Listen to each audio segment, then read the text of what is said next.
এবার বড় দুঃসংবাদ পেল কার্যক্রম নিষিদ্ধ ক্ষমতাচ্যুত দল আওয়ামী লীগ। আমার অনেক আনন্দ লাগছে কেন আগুনের মধ্যে একটু ঘি ঢাইলা দিছে।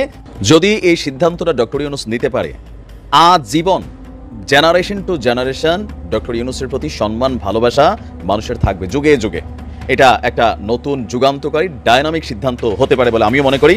তার মানে কি বলছেন ২-২-৪ না ২-২-২২ এই আগামী ৭ দিনের মধ্যে নতুন একটা চমক দেখতে পাবেন। সবাই তাকায় থাকেন, মহাপ্লাবন বয়ে যাইতেছে, তুফান শুরু হয়ে গেছে, সাইক্লোন শুরু হয়ে গেছে। ঘুরে ফিরে সব জল্পনা কল্পনার অবসান ঘটিয়ে ১৪ ঘাটের পানি খেয়ে অবশেষে চূড়ান্ত বিজয়ের দিকে বাংলাদেশ। দর্শক, আওয়ামী লীগের ইতিহাসে সবচাইতে বড় দুঃসংবাদ পেয়েছে ইতিমধ্যেই। আওয়ামী লীগের জন্য যে বড় দুঃসংবাদ দিয়েছে অন্তর্বর্তীকালীন সরকার, এই ভিডিওতে দেখলে আপনি চমকে যেতে বাধ্য হবেন। দর্শক, অবশেষে ডক্টর মোহাম্মদ ইউনূসের এরকম সিদ্ধান্ত থেকে কি উঠতে পারবে আওয়ামী লীগ? তারা কি আবারও ভালো জায়গায় পৌঁছাতে পারবে? ভিডিওতে আসুন দেখে আসি চাঞ্চল্যকর কিছু তথ্য। না টেনে পুরো ভিডিওটি শেষ পর্যন্ত দেখবেন, একটি লাইক করে আমার সাথেই থাকবেন। এবার বড় দুঃসংবাদ পেল কার্যক্রম নিষিদ্ধ ক্ষমতাচ্যুত দল আওয়ামী লীগ। এবারে দেশের রাজনীতিতে ফেরার রাস্তা অনেকটাই বন্ধ হয়ে যাচ্ছে আওয়ামী শীর্ষ নেতাদের জন্য। আওয়ামী লীগের সেই দুঃসংবাদের খবরে জানাচ্ছেন সহকর্মী আরিফ হাসান। বাংলাদেশের রাজনীতির সবচেয়ে প্রাচীন দল আওয়ামী লীগ। মুক্তিযুদ্ধে নেতৃত্ব দেওয়ায় দলটির বিভিন্ন কর্মকাণ্ড স্বাধীনতা পরবর্তী বিভিন্ন সময়ে প্রশ্নবিদ্ধ হয়। সেসব কর্মকাণ্ডের জেরেই ১৯৭৫ সালে সপরিবারে হত্যার শিকার হন শেখ মুজিবুর রহমান। এরপর দীর্ঘ সময় পর আবারও দেশের রাজনীতিতে ফেরে আওয়ামী লীগ। নেতৃত্বে আসেন শেখ হাসিনা। ১৯৯৬ থেকে ২০২৪ পর্যন্ত শেখ হাসিনার নেতৃত্বে ৫ বার ক্ষমতায় আসে আওয়ামী লীগ, ৫ বার প্রধানমন্ত্রী হন শেখ হাসিনা। যদিও সর্বশেষ ২০২৪ সালে নির্বাচিত হওয়ার পর ক্ষমতা খুব বেশি দিন টেকসই হয়নি আওয়ামী লীগের। দলটি সর্বশেষ টানা ৪ বার ক্ষমতায় আসে এবং দলটির বিভিন্ন কর্মকাণ্ড আলোচনার জন্ম দেয়। বিচারিক হত্যাকাণ্ড, গুম, খুন, নির্যাতন ও রাতের ভোট কিংবা আমিডামি ভোট সহ বিভিন্ন ইস্যুতে ক্ষোভ বাড়তে থাকে জনগণের। সেই ক্ষোভ বিস্ফোরিত হয় ২৪-এর গণঅভ্যুত্থানের মাধ্যমে। ছাত্র জনতার আন্দোলন রুখতে নৃশংস পথ বেছে নেয় আওয়ামী সরকার। হত্যা করা হয় ১৪০০-রও বেশি ছাত্র জনতাকে। অবশেষে নানা বাধা ও বন্দুকের গুলি উপেক্ষা করে ৫ আগস্ট রাস্তায় নামে ছাত্র জনতার ঢল। তীব্র আন্দোলনে টিকতে না পেরে ভারতে পালিয়ে যায় শেখ হাসিনা। নেতাকর্মীদের অনেকে গ্রেপ্তার হলেও শীর্ষ অনেকে দেশ ছেড়ে পালিয়ে যান। এদিকে জুলাই হত্যাকাণ্ডের অপরাধে আওয়ামী লীগের বিচার চলছে আন্তর্জাতিক অপরাধ ট্রাইব্যুনালে। এর আগে আওয়ামী লীগের কার্যক্রম নিষিদ্ধ করে আদালত। নিষিদ্ধ করা হয় অঙ্গ সংগঠন ছাত্রলীগকেও। এই দুই ঘটনার পর এবার আওয়ামী লীগের জন্য বড় দুঃসংবাদ হলো, ট্রাইব্যুনালে অভিযুক্ত কোনো নেতাই দেশের কোনো নির্বাচনে অংশ নিতে পারবেন না। নতুন বাংলাদেশ গড়তে এলো জুলফিকার স্টিল। জুলফিকার স্টিল, ইস্পাত দৃঢ় অঙ্গীকার। মঙ্গলবার চিফ প্রসিকিউটর তাজুল ইসলাম জানান, আন্তর্জাতিক অপরাধ ট্রাইব্যুনালে অ্যাক্ট ১৯৭৩-এর আরও একটি সংশোধনীর অংশ হিসেবে এই সিদ্ধান্ত নেওয়া হয়। তাজুল ইসলাম জানান, কোনো ব্যক্তির বিরুদ্ধে আনুষ্ঠানিক অভিযোগ ট্রাইব্যুনালে দাখিল করা হলে তারা দেশের কোনো নির্বাচনে অংশ নিতে পারবেন না। যে আন্তর্জাতিক অপরাধ ট্রাইব্যুনাল আইন, ইন্টারন্যাশনাল ক্রাইমস ট্রাইব্যুনালস অ্যাক্ট 1973 আরেকটি সংশোধন হয়েছে। এই সংশোধনে যেটা আনা হচ্ছে তার মূল বক্তব্যটা হচ্ছে, যে সমস্ত ব্যক্তির বিরুদ্ধে ফর্মাল চার্জ অর্থাৎ আনুষ্ঠানিক অভিযোগ যদি আন্তর্জাতিক অপরাধ ট্রাইব্যুনালে দাখিল করা হয়, তাহলে সেই ব্যক্তি বাংলাদেশের কোনো নির্বাচনে অর্থাৎ পার্লামেন্ট নির্বাচনে নির্বাচিত হওয়ার যোগ্য হবেন না, অর্থাৎ ইলেকশনে তিনি দাঁড়াতে পারবেন না।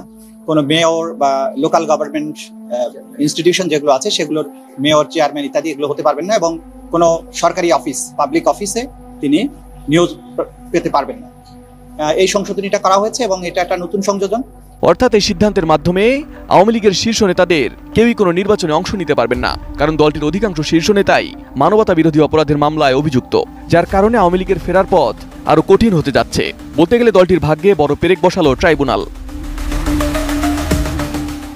আরিফ হাসান। অতি সম্প্রতি ভারত রয়ের মাধ্যমে বাংলাদেশের জনগণ তথা মুসলমানদের উপরে আরো কিছু ইত্রামি চাপিয়ে দেবার একটা গভীর ষড়যন্ত্র করেছিল। দুটি ষড়যন্ত্র করেছে, আর ওই ষড়যন্ত্রে ব্যর্থ হয়ে নতুন করে আরেকটি ষড়যন্ত্র করেছে, আরেকটি ফাঁদ পেতেছে। গত দুদিন আগে বাংলাদেশের দেশপ্রেমিক জনতা, জুলাই যোদ্ধারা তাদের এই ষড়যন্ত্র, রয়ের এই পাতা ফাঁদ খুব সক্ষমভাবে রুখে দিয়েছে। তারা কি সেই ষড়যন্ত্র করেছিল, কি সেই ফাঁদ পেতেছিল, কি চক্রান্ত করেছিল, সেই বিষয়ে আমি আসবো।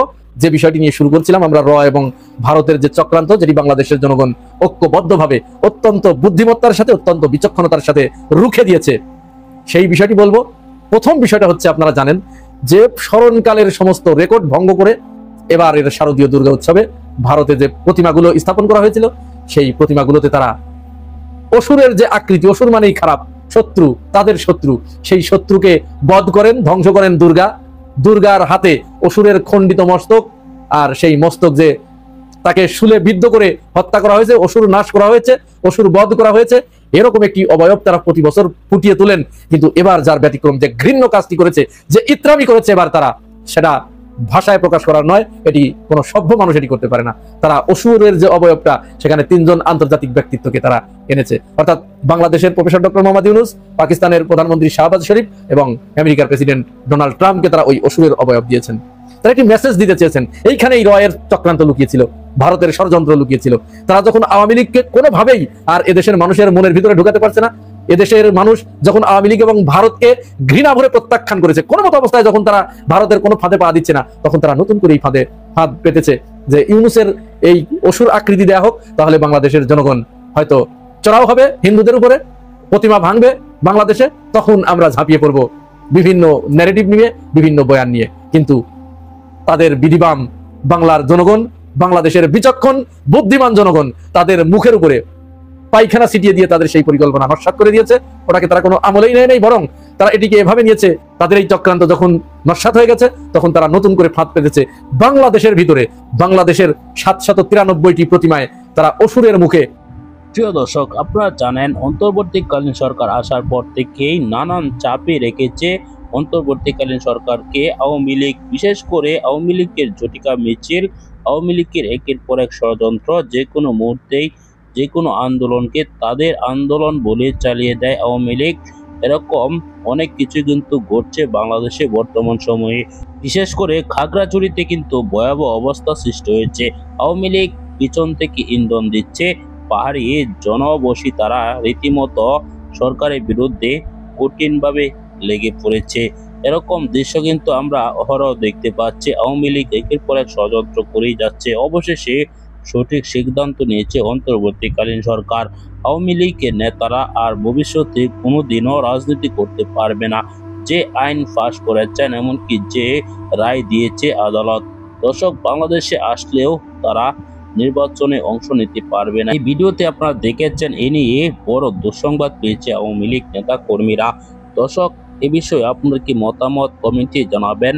পরবর্তী ভিডিওগুলো নিয়মিত সবার আগে পেতে অবশ্যই আমার এই চ্যানেলটিকে সাবস্ক্রাইব করে পাশে থাকা বেল বাটনটি অন করে দিবেন। ভিডিওতে একটি লাইক দিয়ে শেয়ার করে অন্যদেরকে দেখার সুযোগ করে দিবেন।